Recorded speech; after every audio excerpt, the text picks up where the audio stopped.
Hey everyone, this is Chris Ashley. It's really great to be back with you. Sorry, it's been a moment since I did a video podcast. As I explained in my last one, it's been a crazy time. My dog passed away just over 6 weeks ago now. My dad is still in hospice.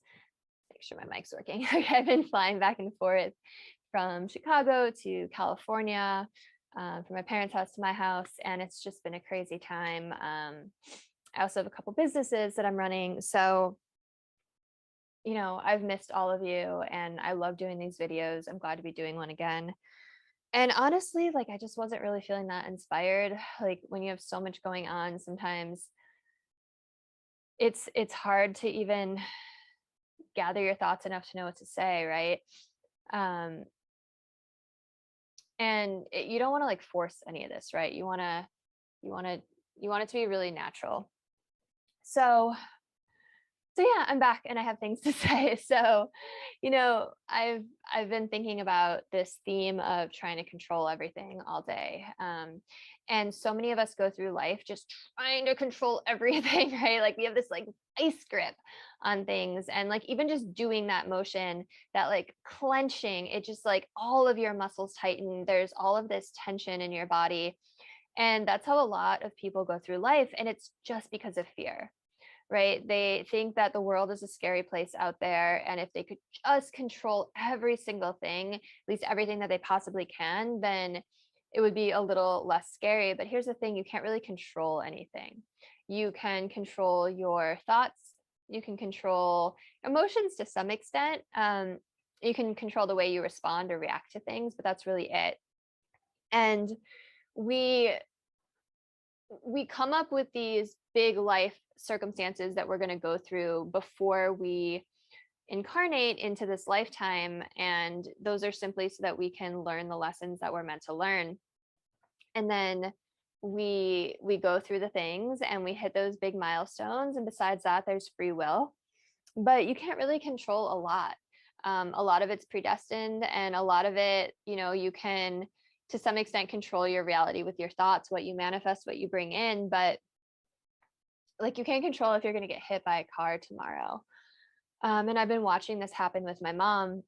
So like I said, my dad's in hospice and he's been really ill for 2 years now. Since getting COVID, he was one of the first people to get COVID. I think I talked about that in my past video. um, he got it in like March of 2020, and it's just been this like downhill battle since then. He had blood clots because of COVID. He got strokes because of it. He couldn't eat anymore, and it's just and he's ready to die. Like we have had so many conversations on life and death, and he's so at peace with it. There's no depression, there's no anxiety, there's no fear. Like he's ready to go. He wants to see his brother, he wants to see his parents, he wants to see our dogs that have passed away, and he's just ready. He's ready, and he's going out on his own terms. Like he could get a feeding tube and live longer. Not what he wants to do, and I respect that.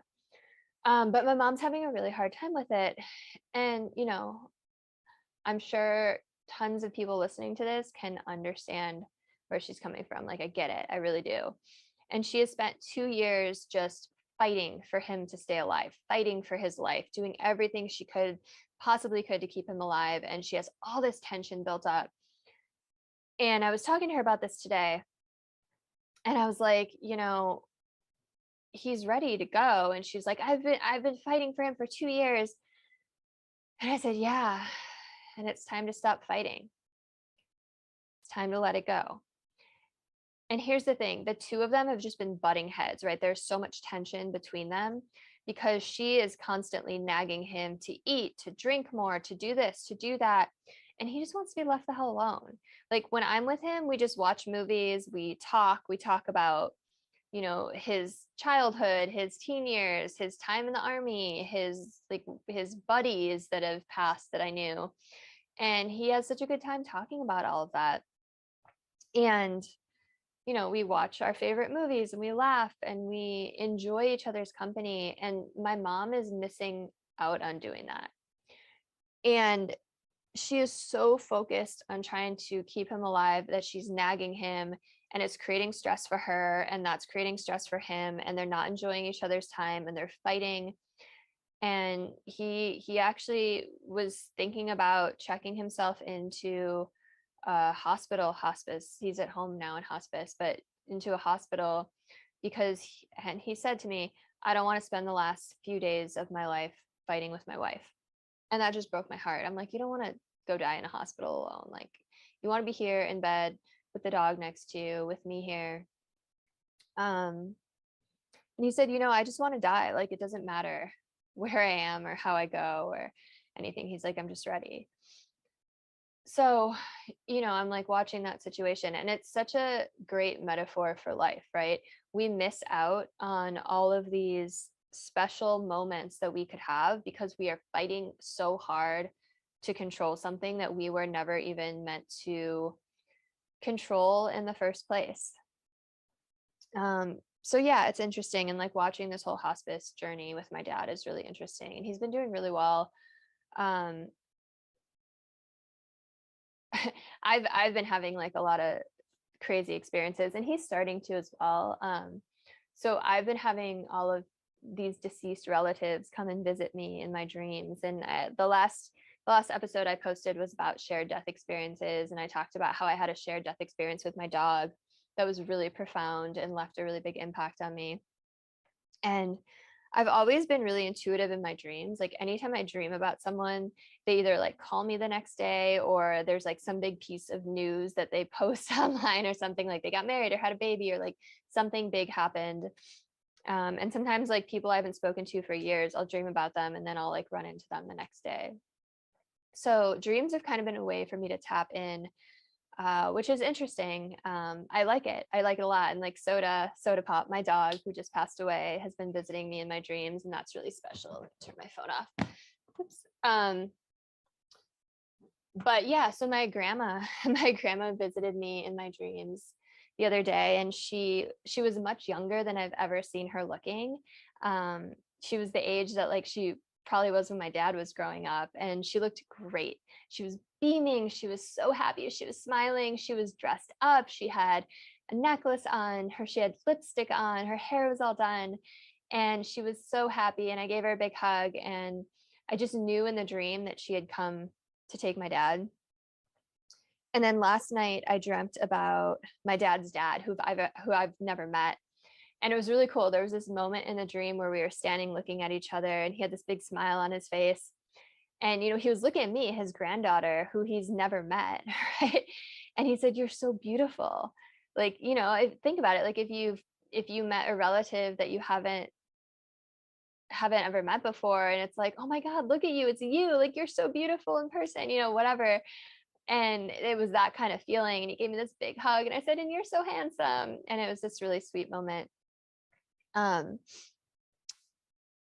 and yeah, there's more to the dream that I won't get into, but it's really interesting. Like these people are starting to visit me, and usually they visit the patient that's dying, right? Like over 80% of hospice patients report seeing a past loved one, a past pet, a past friend.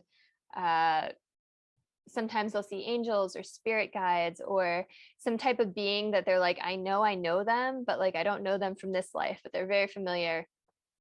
And these entities, these people, these souls are coming to start to get them ready to transition to the other side of the veil, and they're there to help them make that transition, to take them over. And they're kind of like, hey, we're going to be here to guide you through this journey. It's going to be a few days. Usually it happens within like a week of them passing.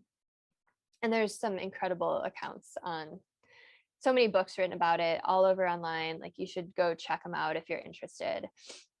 I've been reading this amazing shared death experience called At Heaven's Door that I really, really recommend. It's been providing me a lot of comfort, especially since I had that shared death experience with my dog. So yeah, and my dad, little things are starting to happen to him. He had what he called a hallucination. My mom called it a dream.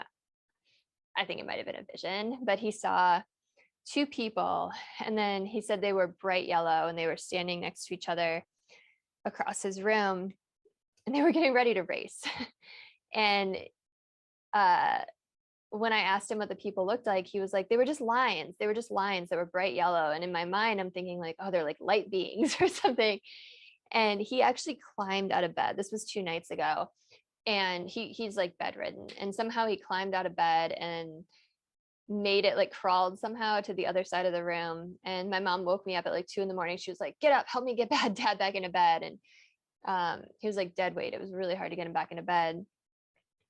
And he was like, at the time he was like, number 11 is racing. And my mom's like, you were dreaming. And then when he told me about the two beings and how they looked just like two beams of light, I was like, oh, you said number 11 is racing. And he was like, did I say that? I was like, yeah. And all of a sudden it clicked and made sense. He was like, it was a hallucination. And I was like, I don't know. To me, it was like two beings coming down, made a light to just start to guide him. I don't know what the race part was about. um, so yeah, interesting things are happening. And I'm just so humbled to be along on this journey with him. And, you know, I just want to be there to support him no matter what he needs, right? Like I said, my mom is so frantically thinking about the physical. And I'm so, I mean, I think if you've been listening to my content for a while now, you know that I'm so often like the ether and the ethereal and the metaphysical and the spiritual plane, all of that. And I'm just there to guide him along the journey. And, you know, he's really open with me about all that kind of stuff and what he's thinking and about wanting to die and all of that, because he knows that I understand. You know, when he had COVID 2 years ago, he was in the no, ICU, sorry, the ICU. And the doctors told us that he had days, if not hours left to live and to say our goodbyes. And we were saying goodbye on FaceTime, and he was like, no, I'm just so excited to go see my brother Gene and to see Casey and Frosty, two of our dogs who had passed away. And I was like, look, of course I want you to stay, like I'll miss you like crazy, but I respect any decision you make. And he was like, thank you, that means a lot to me. And meanwhile, my mom is frantically texting me, tell him you're pregnant so that it'll like make him fight harder to live. And like those are the two differing viewpoints that my mother and I have. And you know, I feel bad for her, because when this is all over and he's gone, I feel like regret is going to hit her, and she's going to think about all of the fights and all of the unkind things that they said to each other and all the little exchanges, and realize that like she wasn't really there in the sense that he needed her to be at the end, and she wasn't really present, and she wasn't really seeing him, and she wasn't really open to hearing about all these thoughts because of her own fear, right? Like she doesn't want to lose him. And I understand that, like I really do. God, losing your husband of 40 years, that would be really, really terrible, really scary. But we're going to see each other again. You know, she'll see him again. I'm going to see him again. And I was talking to him about that too, not too long ago. He was like, you're the only one I'm going to miss. And I was like, well, or he's like, what do you say? He said, you're the only one I'm sad to leave. And I was like, don't be sad to leave me. Like, we're going to see each other again before you know it. And he was like, well, hopefully not too soon, because you have a long life ahead of you. And I was like, no, I think time is going to feel different over there. And he's like, it definitely is. And, you know, Shane, my husband, and I talk about that with our dog a lot too. You know, we're going to see her again. And the other thing that's crazy, I wasn't even expecting to talk about this, but since losing Soda Pop, our dog, 6.5 weeks ago, like my fear of death, like I didn't really have a fear of death, but now it's like it's like gone. Whatever tiny bit or whatever I had, whatever kind of fear, I guess, in this lifetime, it wasn't fear of death. I haven't been afraid of death for a long, long, long time, but it was some sort of fear of needing to stay alive for a reason. And since she died, that reason has just totally gone away, right? Like I used to do a little mantra to make sure I got home safe every day, and I like haven't really been doing that. And like when I do it, it feels just out of habit and forced, and it doesn't feel natural. And I think that was again me trying to control something, because it was all for her, right? Like I didn't want to die and leave her. Like I had this thing that I was taking care of, my baby, my child. But now it's like, well, if I die, I get to just go be with her and see her. And like, that's not so bad. Like, I think the only fear that's still there is like losing my husband, which would be really hard. But, it's the same thing though. Like, we would see each other again as well.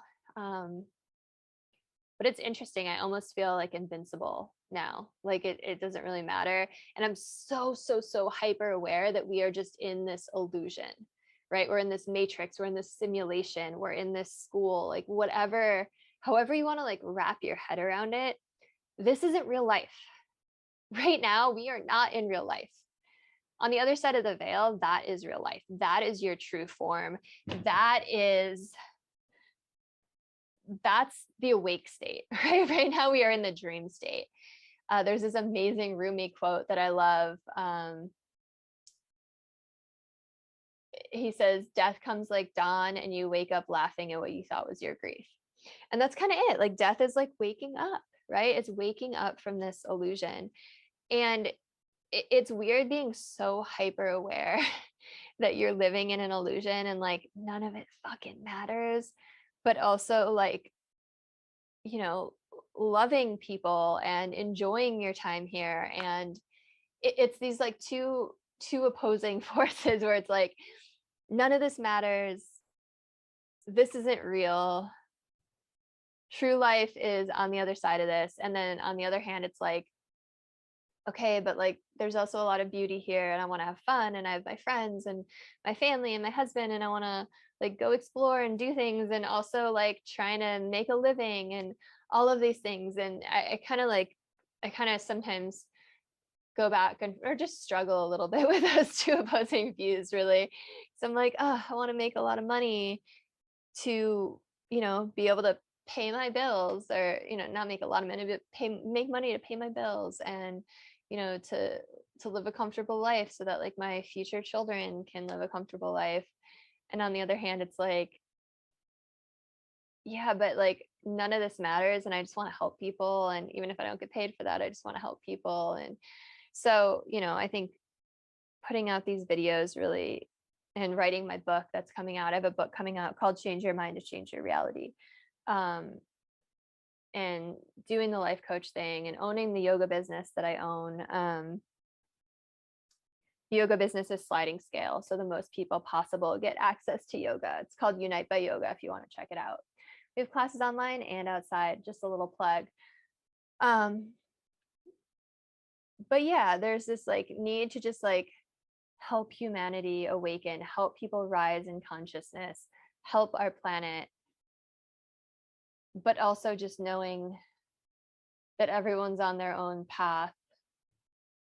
And in the end, they're going to learn what they need to learn and they're going to experience what they need to experience. And none of it has to do with me. Like all you can really do, here's the thing, all you can really do is work on yourself. Everything else is part of the illusion, right? And I think about this all the time when I see people like trying to fight the man and like go to protests and like get so wrapped up in current events or the biggest news story as of late or politics or whatever, because the way that you help heal the world, the way you help heal humanity is by first healing yourself. It all starts within. And if you can help yourself and heal yourself and learn and grow and rise in levels of consciousness, you will rise and you will lead by example and you will be able to give people a helping hand to lift you up to your place. And they're going to want to rise to meet you is the thing, right? You don't have to force it. When you go out and try and force people, I mean, I'm sure all of you have tried to like force someone to do something and had them really resist, like dig their heels in. And of course they do, right? Because people want to do things on their own time. People want to think that it was their idea. People don't like being told what to do. And if you rise and they see like, oh, wow, they're living with a lot of peace in their life. They're living with a lot of compassion and kindness and joy and happiness. Then they're gonna be like, ah, I wonder what that whole spiritual thing is about. I wonder what they're doing. Maybe they'll come ask you. Maybe they'll just want to be in your energy, your presence. And even that you're a beacon. If you're listening to this, like, you were put on this planet to be a beacon of love, a beacon of light. You don't even have to do anything, right? We're so focused on doing something. It brings it back full circle. We're so focused on trying to control something. And it brings me back to a story about when my dog was passing away. So we had a vet come to help her make the transition in our home.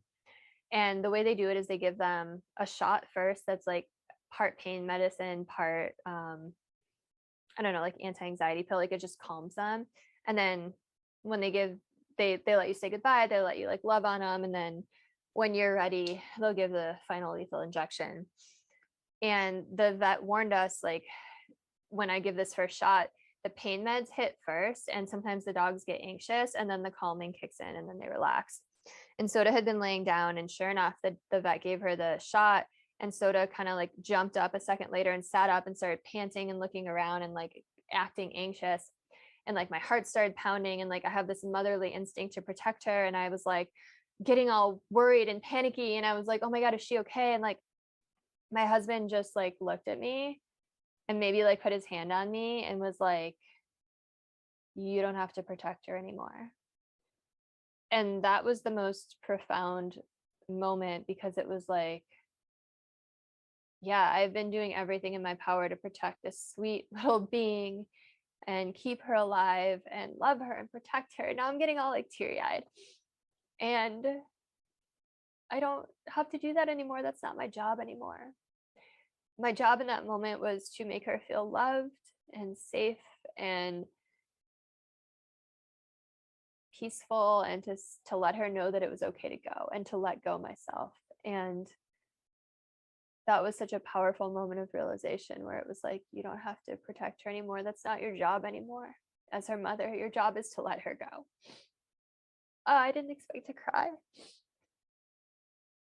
But I feel like that's what my mom